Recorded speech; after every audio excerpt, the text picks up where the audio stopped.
fishing news is sponsored by these fine partners.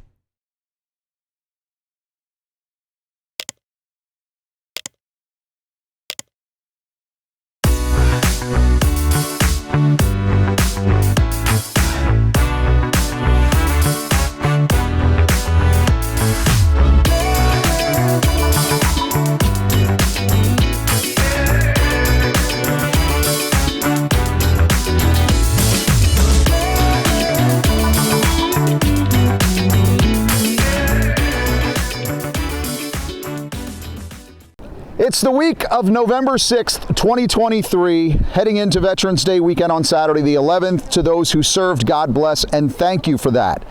Now, 20 years ago, as managing editor of the Fisherman magazine, New Jersey, Delaware Bay, if you had asked me where's the best place in the state of New Jersey on Veterans Day to catch me a jumbo personal best striper, in a heartbeat I would have told you Fortescue, down on Delaware Bay, maybe the Cape May Rips.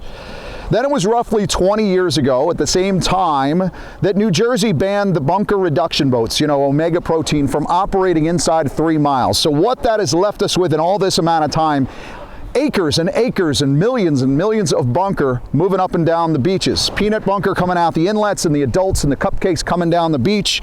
All that protected bunker that was saved from omega is now swimming along the beach. So if you and I were a fish, what's the concept?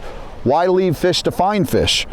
In other words, would you leave an all-you-can-eat sushi buffet to go home because you thought you stuffed a can of bumblebee tuna in the cabinet behind the Ritz crackers? Jim Hutchinson, New Jersey, Delaware Bay edition of the Fisherman magazine. Now, earlier this week, the madness kicked into gear in certain stretches at the Jersey Shore. On Tuesday, high tide was roughly around 4 o'clock. So that will put high tide at between, let's say, 6, 7 p.m.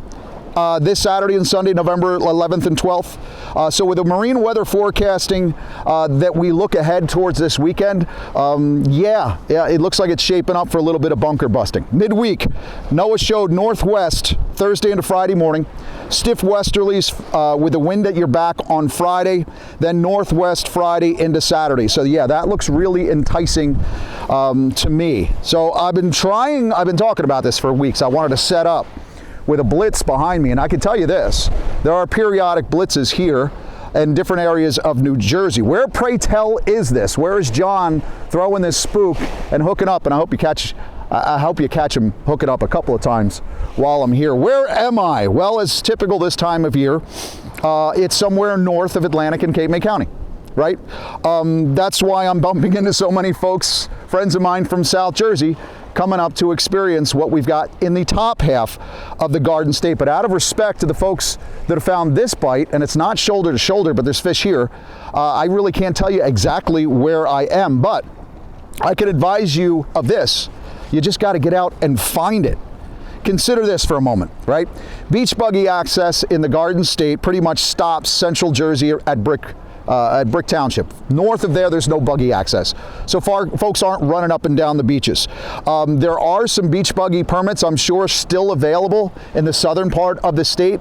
In fact, especially in some of the areas where I believe Ocean City's price for buggy permits has skyrocketed. But that's probably the best way to find these flare-ups wherever you are driving down the beach. But other than that, it's a matter of driving and stopping at a particular beach. If you're coming down from the north and looking for fish, you stop the farthest north you can, get up over the dunes, see if you find the fish blowing up, and just keep going. The greatest feeling in the world is if you get it right, and get up onto one of the dunes or climb over the boardwalk and you see absolute bedlam. John's hooked up right behind me on a spook. We'll talk a little bit about the lures as well, because the spooks do have those spooks, the docks, some of those top waters do have a spot, especially when you don't see the blitzes right now, unless you see blitzes behind me. Keep in mind though, one more bit of advice. We're just a few weeks out from Thanksgiving, my favorite holiday, because yeah, it's about family and friends and feasting. It's also about football. But it's most assuredly about fishing, because those are some of the finest times to fish along this stretch at the Jersey Shore with the bunker busting bass. So I say that because you got to pick up the November edition of the Fisherman magazine for some advice on where to find these fish. You can find it at your local tackle shop, Wawa, convenience stores. I don't know why you're not a subscriber. It's just $29.95. You get that home delivery, get you into the Dreamboat Fishing Challenge. And if you are a subscriber, then go find that edition. It's probably in your home office or the bathroom, if probably both the same. But I'm saying this because I want you to find Dr. Adam Aguiar's article on page 20. There's no spot burning in this particular article, but there is a good dose of strategy, because Adam lays out where the bunker busting occurs, and he lays out the entire run throughout the month of November. So if you read through that article, you could probably read between the lines and figure out where rods are bent right now as you're watching this. Adam, of course, is a striper-addicted professor from Stockton University, and he texted me earlier this week, a couple of big fish, 44 and 42 pounds, he said. So yeah, there are some good fish, big fish, coming in to the beaches at night, under dark, you know, which is fantastic. I'm watching a giant here. I hope you got to pay attention in the back. John has been releasing some really good sized fish, and hopefully you see this one that he's releasing as well. But I do believe the initial buffalo stampede has run its way down the Jersey Shore, right? I think some of those big fish, are actually off of Atlantic County at this point. And if you don't find them on the beach, the best thing is, you may want to find them, if your boat's still in the water, head outside, look for those bunker schools, look inside the line. Really good fish, man. I mentioned the spooks, those docks, those top waters, the game on. I am so distracted. I'm going to ask John to move back here when he releases this fish. But I'll tell you, if you don't see the active blitzes, those spooks, those top waters of walking the dog, they're so effective when those fish are still feeding behind the bunker schools. Of course, you need the swim shads, the white swim shads, the tsunamis, the NLBNs. You want them in your tackle box, you want them in your plug bag this week. The heavier jig style will work on the beach. They're just as effective as working on the boats as well. Obviously, guys are snagging bunker, putting them in the live well, or re-rigging them on the circle hooks. If you know how to throw a cast net by boat, that's the way to do it, but you gotta have the swim shads. The pencils, the pencil poppers, the Polaris style poppers. My buddy told me that there were very few fish during early week blitzes somewhere on the Jersey Shore where it was just like a washing machine of bass pouring through bunker schools. He said the pencils weren't really working.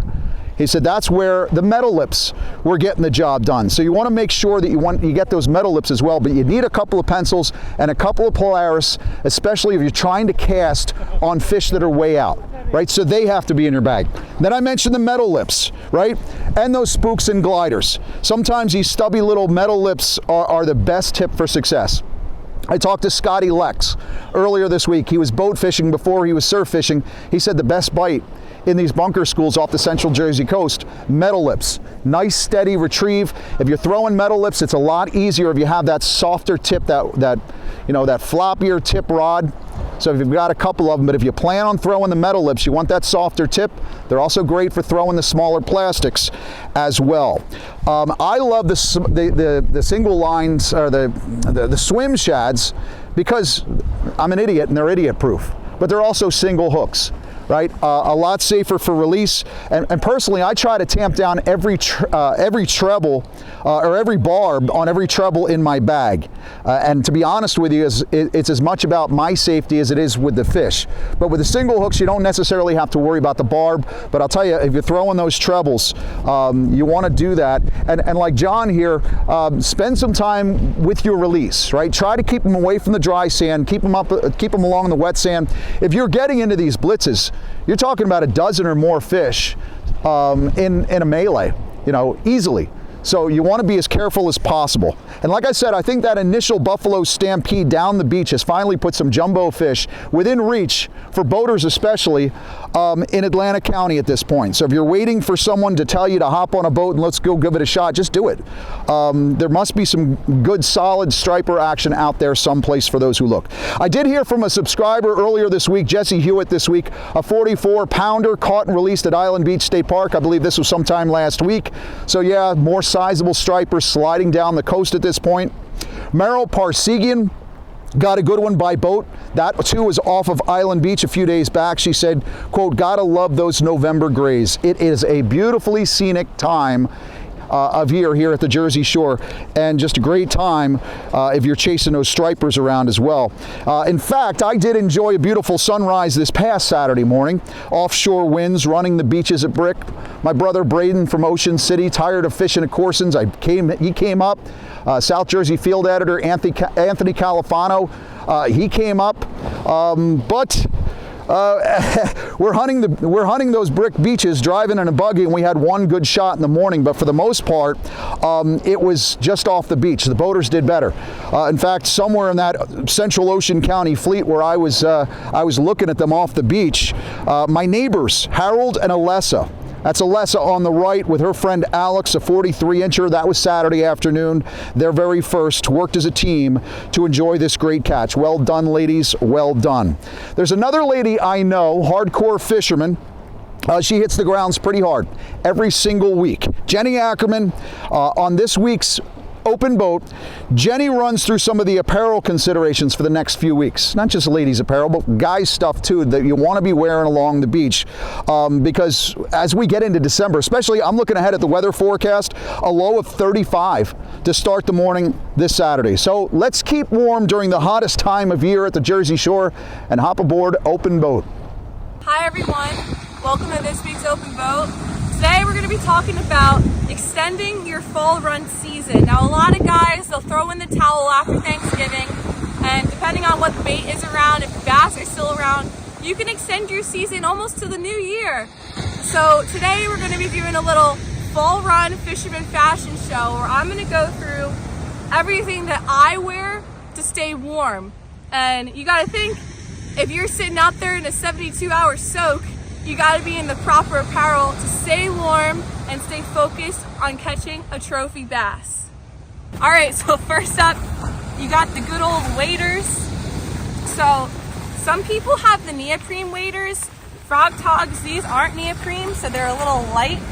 So what I like to do is I wear wool socks, and my leggings are Grundon's fleece-lined leggings. So that keeps my legs warm, especially if I'm wading, and that water can be cold. So you want to have your lower half warm. So fleece-lined leggings. Guys, if you don't want to wear leggings like I do, you can wear some blue jeans. And another important thing, it doesn't matter what you're wearing underneath your waders if you have holes in your waders. So after every fishing trip, make sure to check your waders. So I got 2 holes, and make sure you patch them before your next fishing trip. If you're in the market for buying waders, we recommend going a shoe size up because they're based off a shoe size. Going that shoe size up means you can layer more. You can wear thicker socks. You can wear thicker pants layers. Like, you just want to go one size up so you know that you're warm in your waders. Next up is your surf top. Now I have a neoprene surf top. The word of the day for the fall run, I guess, is neoprene because that's like the best fabric to keep you warm. It's like wetsuits are neoprene and surf tops and some waders are neoprene. So remember one thing from this, it's neoprene. So this is my surf top. Give me 5 minutes, I'll put it on and I'll show you. So the surf top has neoprene sleeves underneath the showing sleeve, so it just keeps everything sealed in. So to seal in the bottom, I just tighten the straps down here, and then you have a Velcro strap up here to tighten, and it keeps your neck area a little bit more covered so you don't have that cold breeze chilling in and getting your chest cold because you don't want to get sick. And I didn't wear a hoodie today, but you can wear a hoodie underneath your stormer. Put the hood on before you put on the stormer jacket or your surf top. And then this one also comes with a hood too. So sometimes if I'm in rough conditions, I will double up hoods. And of course, you can't leave home without a Lucky beanie. So I have my Lucky Grumpy's pom-pom beanie here that I wear on my head. It keeps my ears warm. And you can put your hood up too if you wanted to. And it's relatively hot out right now. I am very warm. So You will be very warm too in the fall run late season. Pray for sand eels, because if we have sand eels, we could be fishing through December. So now it's time to go fishing. Catch you guys next week. For more than 20 years, anglers everywhere have come to know one thing: that nothing says no to fish bites. I joined my friends from Mustad and Tackle Direct aboard Captain Bob Cope's Full Ahead Sport Fishing last week.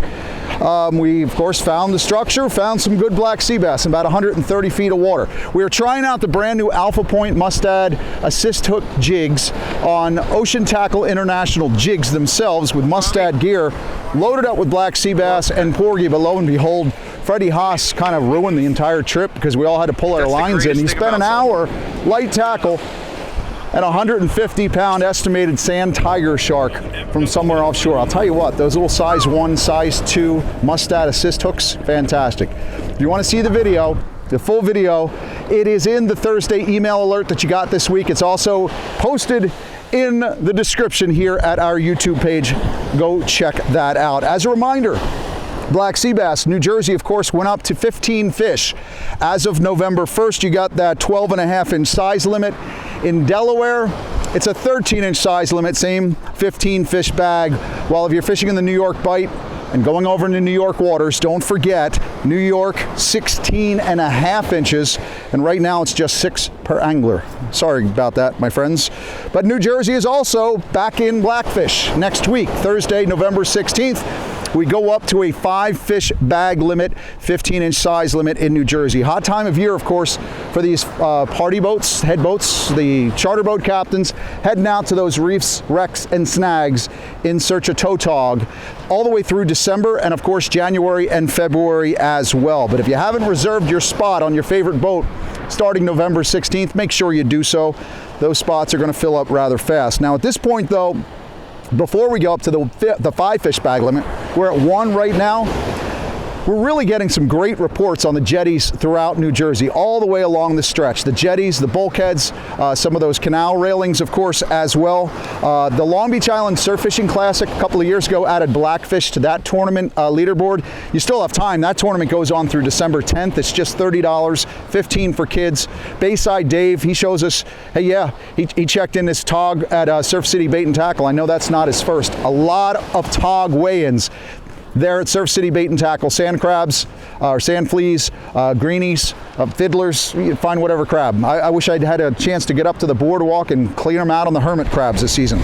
I'm also hearing the same thing as you get down into Absecon Inlet, both sides of the Absecon Inlet, the rocks, you know, Andy at Brigantine saying, yeah, they're good. Noel at One Stop Bait and Tackle, as always, it's banging. In fact, this is the time of year where Noel hosts that big tog tournament, the Atlantic City Tog Master Tournament. That kicks off this week.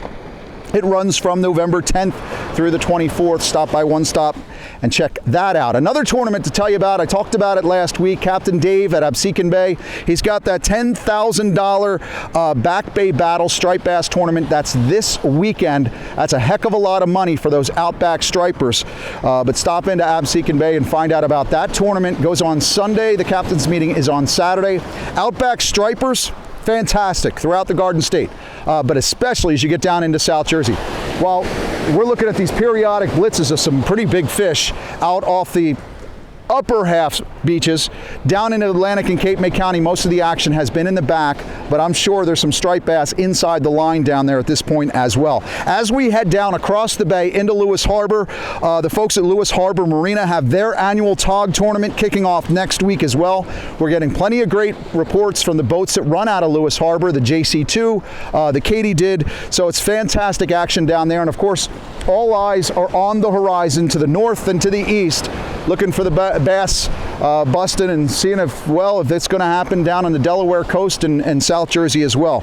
I'm especially anxious at this point in the season to hear if we get some speckled trout reports. That usually happens in November into December.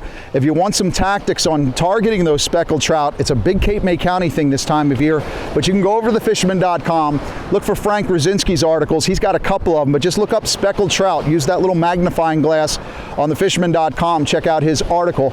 At this point in New Jersey, unlike any other state, it's still treated the same as weak fish. So you only get a 1 spec bag limit. But the folks at the state of New Jersey said they're expediting that. That's going to move forward really quickly. By the time my daughter's president of the United States, she's 24 now, I think we're going to have that new speckled trout bag limit in place. This week's digital weekly cover for the New Jersey Delaware Bay edition of the Fisherman magazine features Jack Rada with a nice trout someplace in the wilds of New Jersey. Now keep in mind, it's actually the rainbows that have been stocked in October and November, but it's a terrific time of year to get out into those lakes, rivers, and streams looking for trout. I would advise you, of course, if you're at some of those beautiful locations to the northwest of New Jersey, with the falling leaves, you're going to have some problems with leaves in those streams. So you got to plan accordingly for that. But I understand that even though the Pennsylvania guys are hitting into the woods, I guess in search of deer and pheasant, George is doing the same thing, but he tells me there's plenty of sweetwater action in the tri-state region. We'll head out there and check in with George. Well, hey, thanks, Jim. Just getting ready for some time in the woods here, but that does not mean we're going to put away the rods yet. Matter of fact, the anglers I talked to this week, they're saying this is some of the best fishing of the fall season right now. They fish definitely had the feed bag on, so you guys don't want to miss out and get into some of this action. I had a few of the regulars check in. Nick Canestra down by the lower Susquehanna, he's out there catching huge smallmouth on these A-rigs, so that's a great technique to try this time of year. Get into some of that smallmouth action on the Susquehanna. What else? Susquehanna is great. Rich Bates checked in. He's getting into some northern pike up in Wallen Pond Pack on a Savage 4-play. So the pike, those cold water fish are starting to run really good now. Be sure you get out and get on them. Ryan Sturgis also checked in. He's been using Ned rigs, wacky rigs, and Senkos to get himself into some largemouth this time of year. And he's also up on the upper Delaware. Also, catfish and smallies, he said, are absolutely on fire in the Delaware, so be sure you get out and take a look at that. Wrapping things up this week, I have two very good friends of mine, Josh Taylor, Steve Kolnick. They are out doing some damage on that Lehigh River, getting themselves into some absolutely gorgeous smallmouth, rainbow trout, brown trout, drift fishing in that Lehigh River. So it just doesn't get better than that with these cold water fish, guys. I know there's a lot of folks that want to get out and spend some time in the woods, but be sure to get those rods and get some time on that water. Guys, I hope you're out getting on them. From Pennsylvania, I'm George, your Pocono Outdoors Guy.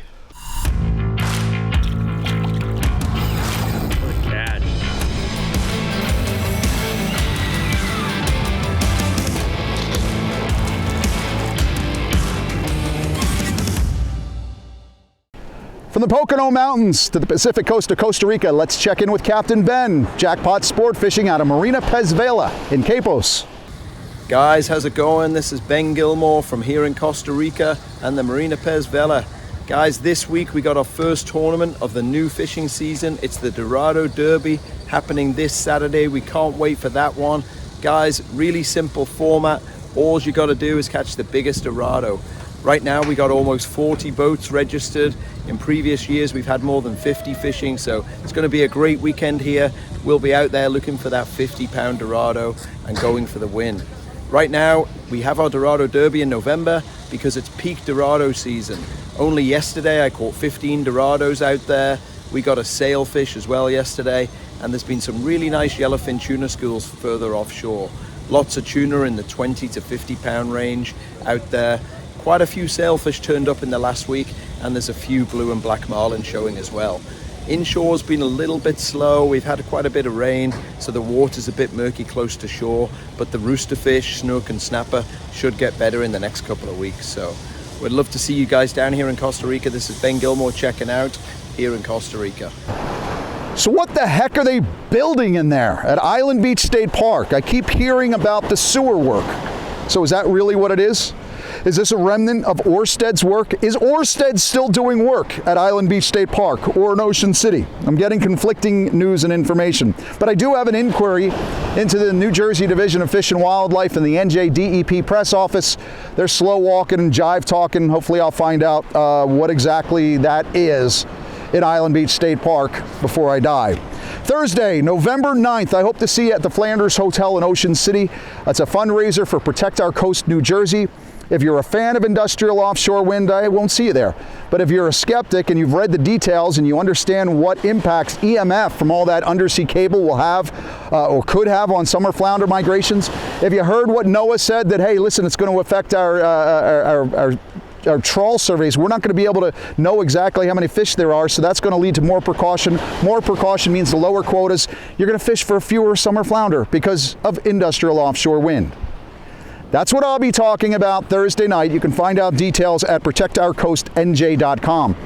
I talked more at length about this past summer with comedian and provocateur Jim Breuer. Yes, Jim Breuer, that guy from Saturday Night Live. He was in Cape May County over the summer recording a little bit of information about industrial offshore wind and impacts to our fisheries, and it turned into an hour and 15-minute documentary.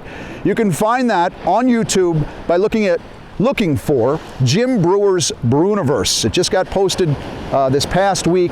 I will post the link in our YouTube description here this week as well, so you can take a look at that. Listen, if you think that offshore wind is great and there's no problems, that's fine. Just do me a favor. Spend an hour with this, pour a drink, look at it, open your mind. Finally this week, one more event to tell you about that's going on this weekend at Sandy Hook, a Bass and Blues Surf Casting Derby. It's the 3rd annual event that's presented by the Hudson River Fishermen's Association.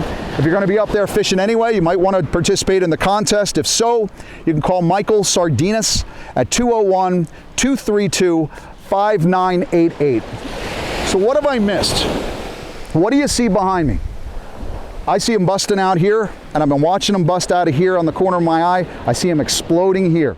We've got westerlies in the forecast for this weekend. West is the best. Bunker come up, nose up against the wind. I'd advise you to take advantage of this. We talked about the lures. We talked about trying to find some spots. Folks are running and gunning all over the place. The boats are running and gunning. Get on it, right? Don't miss out. This is a wonderful time of year at the Jersey Shore, and I want you to get in on this amazing striped bass fishery. Hopefully next week, I will successfully set us up right in front of a washing machine with bass blowing up on bunker. I tried today, I will keep trying, and I'll try it again next week right here at thefisherman.com.